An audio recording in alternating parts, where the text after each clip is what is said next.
All this week, we've been showcasing guns in the United States. There are nearly 800 million guns in the world and 300 million held privately here in the United States. Over the weekend, the U.S. had another shooting, this time in the state of Kansas, where 3 people were killed. For more, we're joined by CCTV's Sean Callebs. Sean.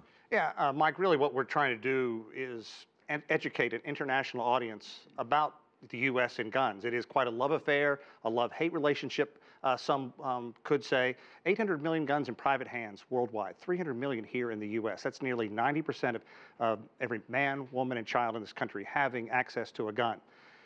A lot of people simply don't understand it, and you can count former Mayor Bloomberg of New York among that group. Today, he announced he's sinking $50 million into a nationwide plan called Every Town for Gun Safety. And basically what it's going to do is try and bankroll efforts that would counter those of the NRA, the National Rifle Association, a very powerful lobby here in the United States that really has the ears and the pocketbooks, if you will, of leading lawmakers. And so when that organization, NRA, speaks, many congressional leaders, of course, listen.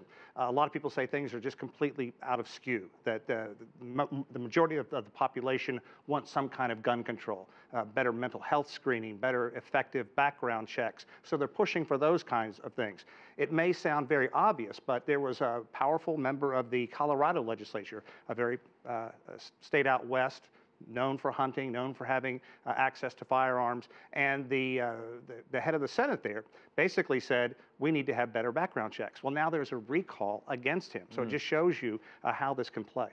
And last night, we had the opportunity to listen to Ted Nugent, and some of his comments, some people took offense to, but it just shows how impassioned people are on both sides of this issue, doesn't it? Yeah, it really is, and I think polarizing would be a good word. I put something on Facebook, social media, and a lot of people are saying, look, I agree with what he says. You're not going to infringe on my right. And that comes down to the second item in the Bill of Rights, the right to bear arms. It goes back to 1776 when the U.S. fought for its freedom from Great Britain.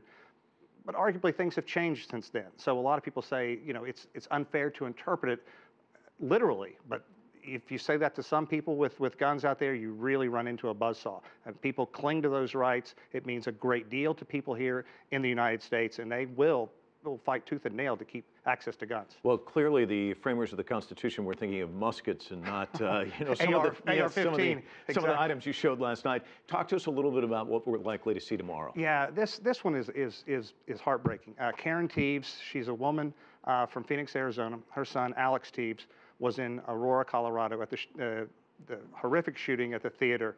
He lost his life by shielding his girlfriend. We're going to hear from her tomorrow night. Really emotional story, worth hearing. All right, Sean Callebs, and we'll have that series all week long.